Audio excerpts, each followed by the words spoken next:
Greetings and welcome to the Culture Ward, where we dissect and dismember pop culture in all its forms.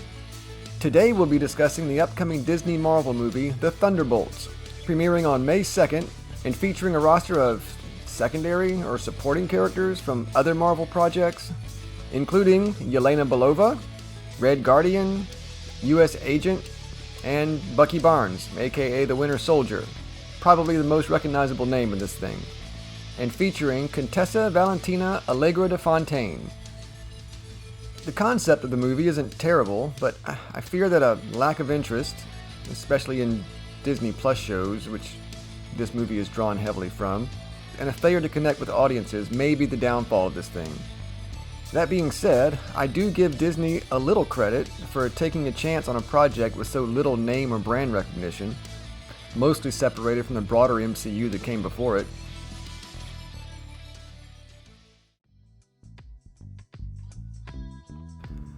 So, The Thunderbolts actually has its origin in comic books, first appearing in The Incredible Hulk number 449 in 1997. At first, they appeared to be a group of heroes who stepped up to fill the void left after the Avengers and the Fantastic Four were presumed dead in a 1996 crossover story arc known as Onslaught. However, in The Thunderbolts number 1, which premiered that same year, it was revealed that they were actually a team of supervillains known as the Masters of Evil in disguise. The Masters of Evil were a group of supervillains that first appeared in the Avengers number 6 all the way back in 1964, created, as most good things were, by Jack Kirby and Stan Lee. Through the years, there were several incarnations of the Master of Evil, leading up to the Thunderbolts. Organized and led by Baron Zemo, they were rebranded as the heroes Techno, formerly the Fixer, Atlas, formerly Goliath, Songbird, formerly Screaming Mimi, Mach 1, formerly Beetle, and Meteorite, formerly Moonstone. You know, all household name superheroes. However, the reformed villains really liked the adulation they received from the public as heroes, so they quickly turn on Zemo, choosing instead to be heroes, eventually led by the now former Avenger, Hawkeye. After a bunch of weird stuff happens, including the apparent death of Hawkeye, the return of the Avengers and the Fantastic Four, and one or more trips to alternate dimensions, in 2004 the new Thunderbolts launched, with Mach 4, Blizzard, Songbird, and Speed Demon, more top-tier superheroes. In 2009, the Thunderbolts were renamed the Dark Avengers, consisting of Sentry, Ares, Novar, Moonstone, disguised as Miss Marvel, Venom, disguised as Spider-Man, Bullseye, disguised as Hawkeye, Wolverine's son Daken, disguised as Wolverine, and Norman Osborn, disguised as the Iron Patriot. Another new Thunderbolts was formed in 2014 as part of the Marvel Now imprint, consisting of Red Hulk, Deadpool, Elektra, Venom, and Punisher, but this series only ran for 32 issues. The most recent iteration of the Thunderbolts began in 2023, led by Contessa Valentina Allegra de Fontaine and featuring Bucky Barnes, Sharon Carter, Red Guardian, Black Widow, and U.S. Agent John Walker. Through the years and the many weird and wild story arcs, I mean, this is comic books we're talking about, things get really goofy at times, several other characters have appeared as Thunderbolts, such as Luke Cage, the Hulk, Shang-Chi, America Chavez, and Monica Rambeau, among many other lesser-known heroes.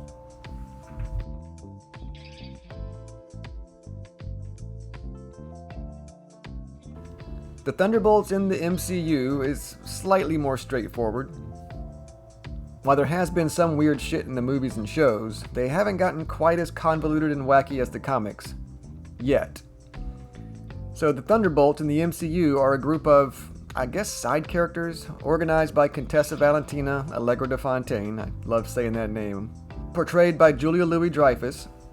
For the past several years, she has been seen, mostly in post-credit scenes, recruiting various heroes from the MCU, similar to the way Nick Fury did with the Avengers in Phase 1.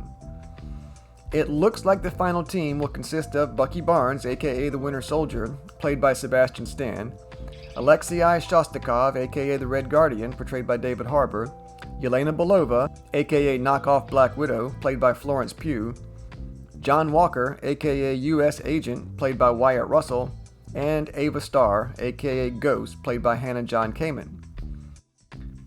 What's the matter, you don't recognize any of these people?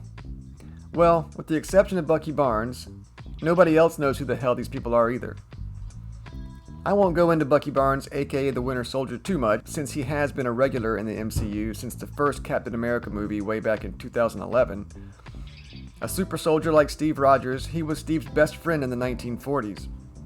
He was presumed killed in action in World War II, however, it was later discovered that he had been captured by the Soviets and turned into a mind-controlled assassin known as the Winter Soldier.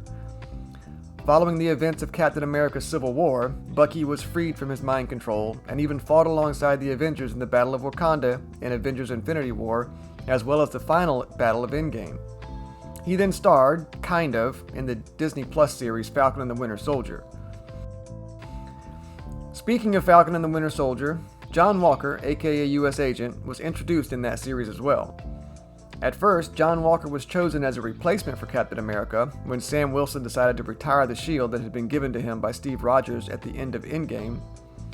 He was a decorated soldier and American patriot, and after taking up the mantle of Captain America, he took the super soldier formula. However, he was disgraced and stripped of his title after he killed a fleeing terrorist who had just killed John's partner and friend in cold blood. He thus becomes a vigilante who assists Sam and Bucky later in the show. This show was very bad. It took a promising premise and ruined it with intersectional and identity politics and stupid, nonsensical, and frankly immoral political messaging, trying to get the audience to sympathize with literal terrorists. But anyway, at the end of the show, Contessa Valentina shows up to give John her card, 'cause she's a recruiting. Both Alexei Shostakov, aka Red Guardian, and Yelena Belova, aka Discount Black Widow, were introduced in the hilariously bad Black Widow movie. Yelena was one of the dozens of mind-controlled Black Widow assassins from the Red Room, and was Natasha Romanoff's pretend sister. Remember Natasha Romanoff, the real Black Widow? Red Guardian was a Russian superhero who pretended to be the father of Natasha and Yelena, and he is basically Captain Soviet Union, I guess. There's nothing else important about these characters. They are weak, unfocused, poorly written, and two-dimensional characters, up to this point. Yelena has appeared in other projects, including the Hawkeye show on Disney+, and Marvel keeps trying to replace Scarlett Johansson's Black Widow with her, but I'm just not buying it. And finally, there's Ava Starr, aka Ghost. She appeared back in 2018's Ant-Man and the Wasp. While her father was conducting some kind of quantum experiment, an accident killed her parents and rendered her atomically unstable, giving her the power to phase in and out or something quantum state. It's not important. She was formerly employed by S.H.I.E.L.D./Hydra as an assassin, and while she is an antagonist for most of the Ant-Man movie, she is presumably reformed at the end and disappears into the MCU for the next 7 years or so. Shit, I forgot about Taskmaster, another Thunderbolt who came from the Black Widow movie.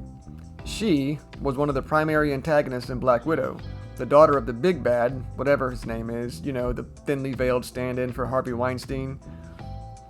But she is supposedly reformed by the end of Black Widow, and she is played, at least sometimes, by Olga Kurylenko.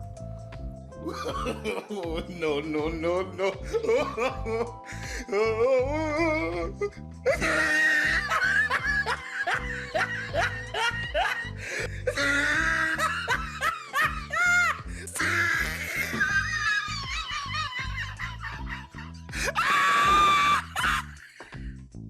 Anyway, that's the Thunderbolts team. I have no idea the plot of the movie, other than the premise that they are, quote, caught in a deadly trap by Valentina Allegra de Fontaine, and are forced into a dangerous mission that could bring them redemption if they unite as a team. Kinda like the Avengers, but with anti-heroes instead of heroes, I guess, and, absolutely no build-up or name recognition. The trailers don't actually look that bad, and the premise is a solid idea if properly executed. However, my first problem is with the premise itself, referring to them as anti-heroes. While Red Guardian, Ghost, and Taskmaster may have willingly committed atrocities in their lives and knowingly worked for the bad guys, the others didn't. Bucky Barnes was mind-controlled for 75 years. He was always a hero and patriot when he had free will. And if you believe the revisionist story of the Black Widow movie, that all the Black Widows were under mind control, which unfortunately completely undermines Natasha's brilliant redemption story, which ended with her self-sacrifice in Infinity War, Yelena was also a victim of mind control when she did, well, most of her bad stuff. And John Walker, aka U.S. Agent, while he maybe let his emotions get the best of him when he killed an unarmed terrorist, he was reacting to that same terrorist murdering his best friend literally moments before. Branding him some villain for acting in hot blood to the murder of a friend just doesn't seem right. But those criticisms aside, the trailer shows what could be a fun summer action thriller movie, filled with intrigue and heroics, more akin to something like Captain America and the Winter Soldier than Avengers Infinity War or Endgame. And that's a good thing. Some of the more grounded, lower stakes stories are the most engaging. And if you've seen any of my previous videos, you'll know how much I love the Netflix Daredevil series, which focused on street-level crime and action and was dark, gritty, violent, and grounded. Those are good stories. So that's what I was kind of cautiously expecting after seeing the first trailer and hearing industry buzz about the movie. But then came the premiere in London on April 22nd and the social media posts that followed. They made a movie about how you need to talk to your friends if you're suffering from bad mental health. The villain's main superpower is giving people bad mental health. Thunderbolts it's a bold dive into trauma healing and redemption. I really dug Thunderbolts. It's overtly about depression, loneliness, and purpose. The cast has fantastic chemistry, and the movie is basically an allegory for overcoming depression, and it's masterfully done. Thunderbolts is not your average superhero movie. Instead, it focuses on the emotional weight of the psychological consequences and burdens of being a hero and life itself. Lewis Pullman walks a thin line between joy and darkness, fighting to overcome the complexities of mental illness. There's a visceral 27-minute therapy scene that left me crying and confused. I mean, that doesn't sound too fun to me. What about this girl? Can we talk about how gorgeous Thunderbolts looks? It's like vibrant deep blue and gray colors. Vibrant gray colors. I don't think she knows what the word vibrant means. So I guess it's more of a mental health awareness story than an action thriller tale. I don't know, based on the social media response, it doesn't sound too fun.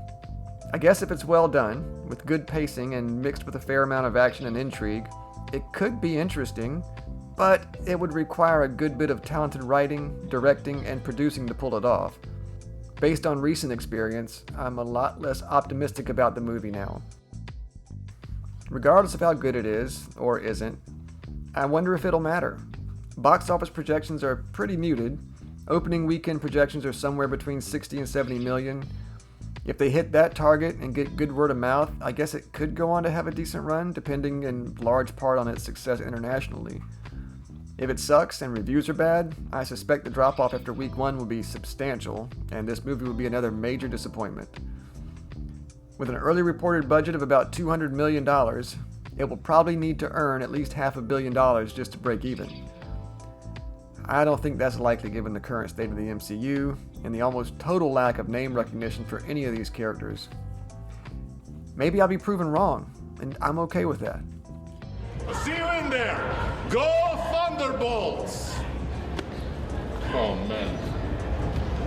Valet? Thunderbolts releases May 2nd, only in theaters. So what do you think? Are you excited for Marvel's Thunderbolts? Or do you even care at all? Let me know in the comments below. As always, thank you so much for watching. Please like and subscribe if you enjoyed the video. Bye for now. I hope to see you next time in the Culture Ward.